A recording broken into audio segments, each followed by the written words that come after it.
بسم الله الرحمن الرحیم. السلام علیکم. د رحمان بابا غزل دی: که می څوک په فقیرۍ شمیري فقیر یم، که می څوک په امیرۍ شمیري امیر یم.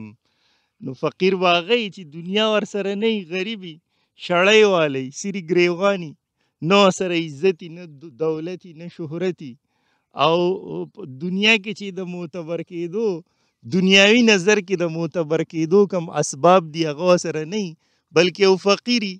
نو که چاته فقیر ښکاري او څوک وایي چې رحمان بابا فقیر دی، نو او فقیر دی په دغې لحاظ.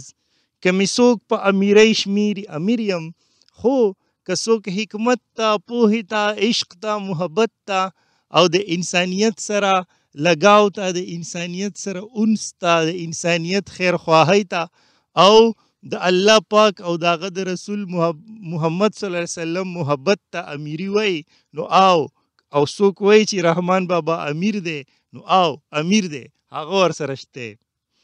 که مې څوک په فقیرۍ شمیري فقیر یم، که مې څوک په امیرۍ شمیري امیر یم. د دلبرو صدقې لرئ غواړم، هسې نه چې په دنیا پسې زهیر یم. نو دلبر څوک دي؟ خو دا انسانان دي کم چې ضرورتمند دي، د الله پاک مخلوق دی او رحمان بابا د هغوی خیرخوا دی. نو د الله پاک نه رحمان بابا غواړي، دنیا ته غواړي چې او ماله یې راکه، خو دې له یې غواړي چې دوی ته یې صدقه کم، چې د دوی حالت پیښه شي، چې دا مخلوق ته څه فایده ورسي. په دې وجه باندې د دې دا مطلب هم کیدی شي چې دلبران ماله صدقه راکړي، دې له یې غواړم. غالب چې وایي بنا کر فقیروں کا ہم بیس غالب، تماشائے اہل کرم دیکھتے ہیں.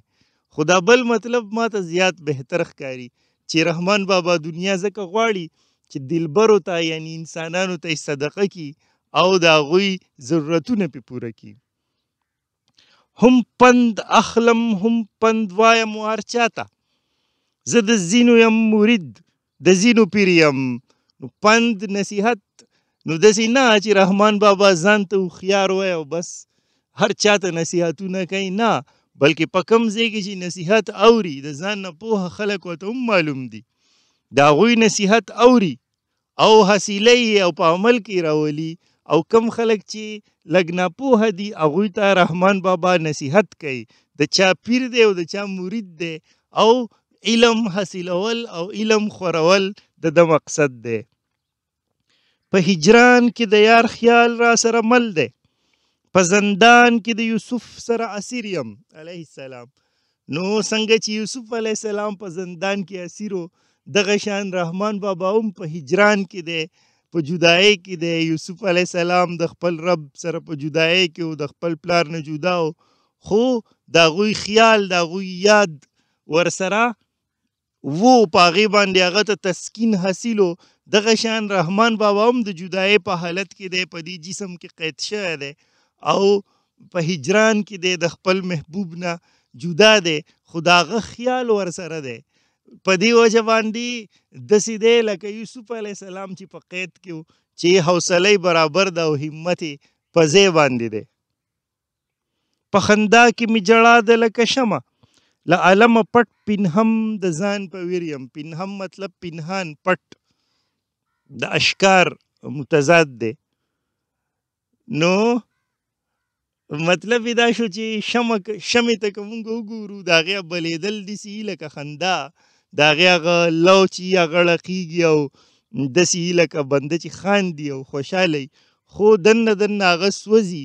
نو دغه شان رحمان بابا هم دی، د ده په زړه کې هم د فراق غم دی، دی د خپل محبوب نه، د خپل خالق نه جدا دی، دی د هغه وصال غواړي، خو هغه ته نه میلاویږي. رڼا خوری خو په زړه کې دننه چې دی نو په جړا دی. چې همیش په غوږ نارې د هجران اورم، رحمان ځکه د خپل یار و مخ ته ځیر یم. نو ځیر مطلب صفت کول، په صفت دی د هغه د مخ، ځکه چې دی په دې دنیا کې پیدا شوی دی او دی دغه اوري چې هجران دی، د یار جدایي ده، ځکه چې هغه خو ښکاري نه، د هغه دیدار خو په دې دنیا کې ممکن نه دی. نو رحمان بابا په دې خبره پوه شوی دی چې دا دیدار یې ځکه ممکن نه دی چې هغه ډېر زیات ښکلی دی، او دا چې دی دا دنیا چې دی دا یو مجاز دی، د مجاز په حالت کې دی هغه نشي لیدی. نو په دې وجه دی همیشه د هغه د مخ صفت کوي، دته احساس شوی دی چې هغه ډیر زیات حسین دی، په دې وجه یې زه دلته په هجران کې په جدایۍ کې مبتلا یم او هغه ډیر ښکلی مخ دی. ځکه خوشحاله او دولته مې غلامان دي، زه رحمان په پښتو ژبه عالمګیر یم. نو خوشحاله او دولتمن خلک چې دي هغه د رحمان بابا غلامان ځکه دي چې د خوشحالو خوشحالي او د دولتمندو دولت به یوه ورځ تیر شي، ختم به شي، خو د رحمان بابا چې په پښتو ژبه کې دا کم کلام پیش کړی دی دا عالمګیر دی، د ده دا کلام دا د دې عالمګیریت چرته نشي ختمېدی. نو په دې وجه باندې رحمان بابا د هغوی نه زیات بهتر دی په پښتو ژبه باندې، ځکه چې د په پښتو ژبه کې بهترینه شاعري کړې ده. د هغوی د هغې دولت او د هغې خوشحالۍ نه د رحمان بابا دا پښتو ژبې دا شاعري چې ده دا بهترینه ده او دی پې عالمګیر دی، په ټوله دنیا کې یاد دی. که مې څوک په فقیرۍ شمېري فقیر یم، که مې څوک په امیرۍ شمېري امیر یم. د دلبرو صدقې لری غواړم، هسې نه چې په دنیا پسې زهیر یم. هم پند اخلم هم پند وایم و هر چاته، زه د ځینو یم مرید د ځینو پیر یم. په هجران کې د یار خیال را سره مل دی، په زندان کې د یوسف سره اسیر یم. په خندا کې مې جړا ده لکه شمع، له علمه پټ پنهم د ځان په ویر یم. چې همیش په غوږ نارې د هجران اورم، رحمان ځکه د خپل یار و مخ ته ځیر یم. خوشحاله او دولته مې غلامان دي، زه رحمان په پښتو ژبه عالمګیر یم.